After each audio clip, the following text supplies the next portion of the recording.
नमस्कार। 79तम स्वाधीनता दिवस अवसर में कटपाड़वासी मोर शुभेच्छा और शुभकामना। यही अवसर में कटपाड़वासी को मोर अनुरोध से माने पारु पर्यंत पॉलिथीन प्लास्टिक व्यवहार वर्जन करंतु।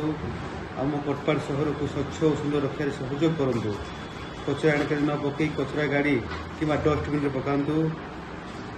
होल्डिंग टैक्स लाइटिंग टैक्स ठीक समय पैठ करंतु। बिल्डिंग प्लान अप्रुवाल नियंतु एवं ओडिशा भास्कर शहीद मान प्रयास को मुझे साधुवाद जनाऊँ। जय हिंद। नमस्कार। 79तम स्वाधीनता दिवस अवसर में कटपाड़वासी मोर शुभेच्छा और शुभकामना।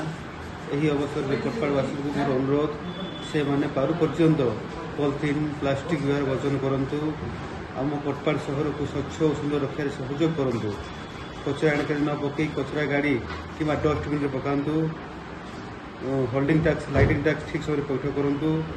बिल्डिंग प्लान अप्रुवाल नियंतु एवं ओडिशा भास्कर शहीद मान प्रयास को मुझे साधुवाद जनाऊँ। जय हिंद।